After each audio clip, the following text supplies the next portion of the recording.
Hey, I'll tell you, dude, there's something nice about having only cool old stuff going on all outside the shop. I'll tell you that.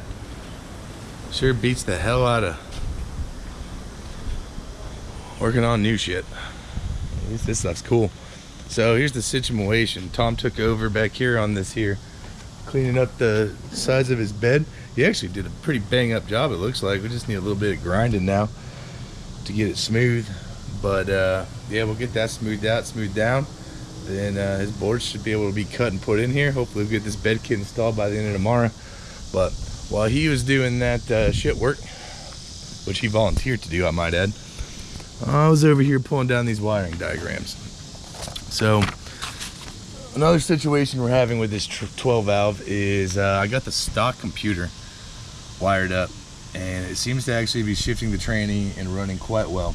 But in 1996 is whenever they went to being required to have OBDIIs, and this predates the having an OBDII essentially. We have not been able to get a tach signal, period, end of story. So we have perfect Dakota Digital gauges to fit these cluster holes here, but we can't pull a tach signal from anywhere. The Dakotas can't read it, so it actually runs off at the crank here. So this is the engine speed sensor, and this is where it pulls its data from. It just reads this notch as it comes around. It's got two notches, one here, one here. I know that for a fact because we actually pulled the first one off, the original one with the truck, took it off, machined two notches in on either side to make a 4-notch rotation, because that's what Chevy uses. And we're like, oh, that's perfect. We'll read those 4 notches. That will work with the Dakota. Well, it did. It just doesn't work with the computer, and like a bunch of dumb idiots, we didn't catch that. Then the truck was running all weird, shifting at weird times, doing crazy shit. So we had to go buy a stock dampener and put that back on. So we're back to square one. So what I'm gonna try and do is I'm gonna try and wire up the data links and get this OBD working, because they sell an OBD gizmo that plugs in and runs the Dakota setup, and then it can pull all the data from the computer itself. And if that works, incredible. If that doesn't work, what we have to do is when we pull the cab off to paint the interior and get all that prepped up, we're gonna have to drill a hole in the bell housing and put a sensor on the flywheel. That's the other option. So I'm going to, I have an OBD somewhere around here. At least I did have an OBD. There it is over there, that we cut off of a junkyard vehicle. So I'm going to wire this puppy up real quick, then we'll throw the scanner on it and see what the hell happens. So we'll get back to you. What do you think, young man? The official.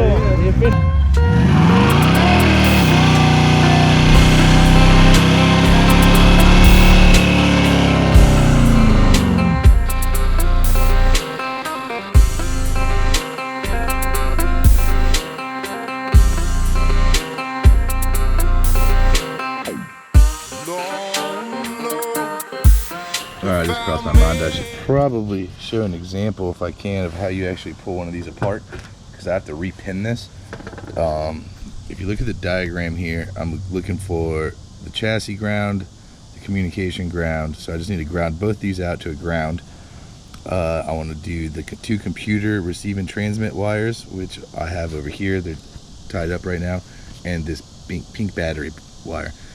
Theoretically, I think that should get us what we need to communicate to it, but this pinout came off of a non-Dodge, so it's definitely not pinned correctly for my application. So if you look here, you got this little retainer, right? So you have to get in between the retainer and the plastic and just pry up on the plastic to get it to slide past it. So I don't know if I'm getting that on the camera good enough or not, but you stick a little flathead in there is what I'm doing, and just sticking and pulling, prying it up. I popped the other side right out of there. There we go. There it goes. So you see, I got it past those little retaining clips. I just pulled it right out. And then once you have that retainer out, then you just jiggle them and pull, and they'll pop out.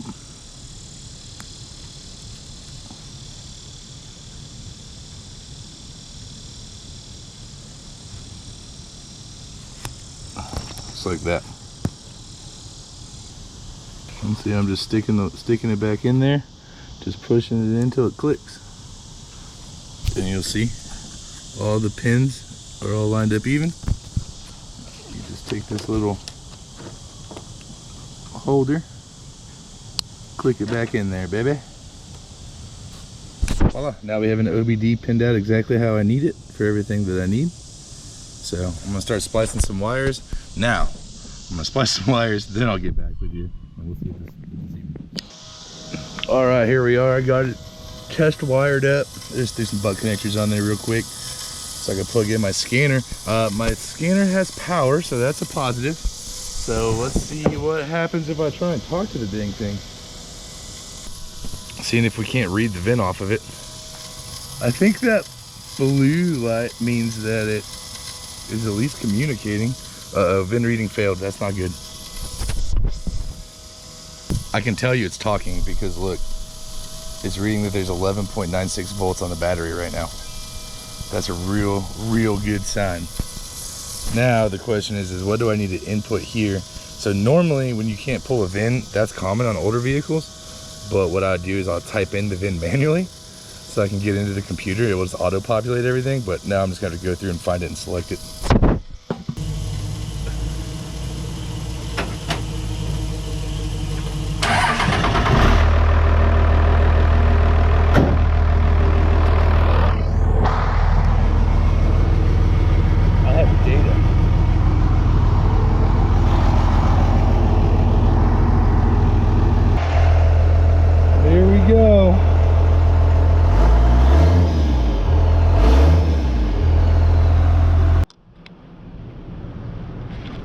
Back here with the international project for the weekend.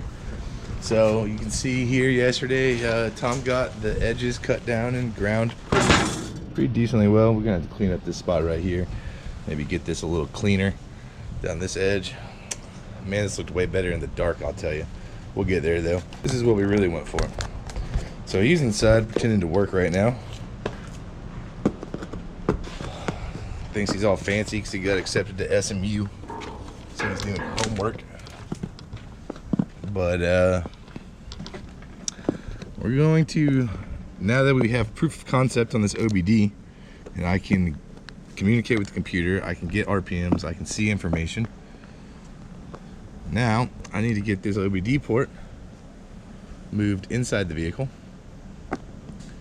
That's no big deal. Do a little cutting, a little wire. I should have given enough slack to just stick it through there probably, but you know, it is what it is. I gotta cut it anyway because it won't fit through the hole. We're gonna end up soldering that. When it's all said and done, I'll go back through and solder all these butt connectors. It's not gonna stay that way. By I mean Corey. Corey will go back and solder all these butt connectors. But how the hell do you open this box? Oh. By not being a tard. Here it is. This is what all this is for right here. Dakota Digital OBD interface. So the thought process is I'll get this OBD piped through here. We'll find a place to mount it up in there. We'll use this OBD2 interface module and hopefully it can pull down the tach signal and possibly other information. Woo! All right, OBD in place inside the cab. Obviously, it's all butt connector spliced all the way around. It's because we do hack work around here. No, I'm just kidding. This is all temporary. That cab's coming back off in the future, and when it does, all those wires got to be pulled out, and then we're gonna go through and solder them. And all right, so obviously there's a giant instruction booklet. So I'm gonna take that. I'm gonna toss that over there, because fuck that. All right, here we go. Just dropped a power and a ground. So let's get to hooking this puppy up and see how it looks, man. I don't have full confidence in this, but my fingers are crossed, I'll tell you that much. In theory, we are all wired up for a test go. Like I said, maybe the battery voltage on that screen will work.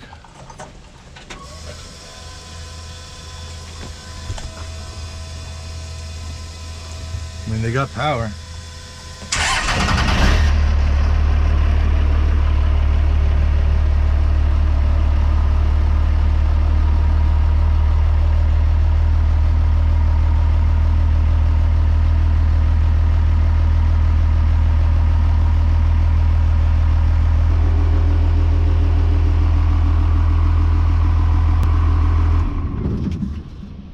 Well, fuck, it acted like it had something there for a second when I turned it off.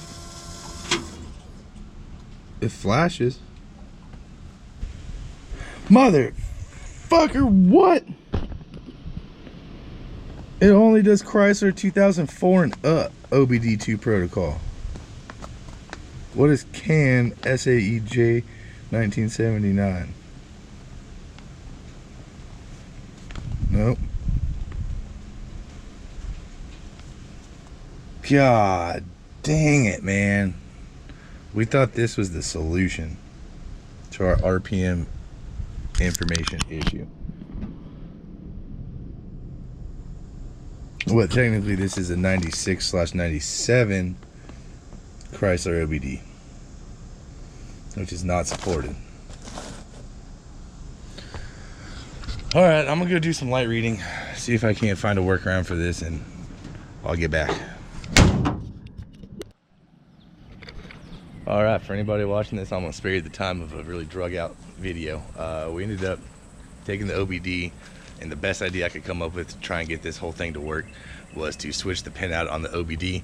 So I swapped it over to a 2004 pinout for a 2004 2500 12 valve, hoping the computer hadn't changed. They just changed the signal paths, in which case the Dakota should have read it. That wasn't the case. Didn't work at all. Could not pull down any information from it. So we are back to the drawing board. When the cab comes off, which is the next step, bed and cab will get removed. We'll drill and tap the bell housing. We'll put the RPM sensor in there, program it to the flywheel teeth, and go from there. See if we can't get those puppies working. So if anybody has any other ideas and has successfully done this for something I haven't thought of, feel free to throw that in the comments, man. That'd be awesome. But yeah, at this point in time, we have given up on the OBD, and we're going to push forward with the flywheel sensor.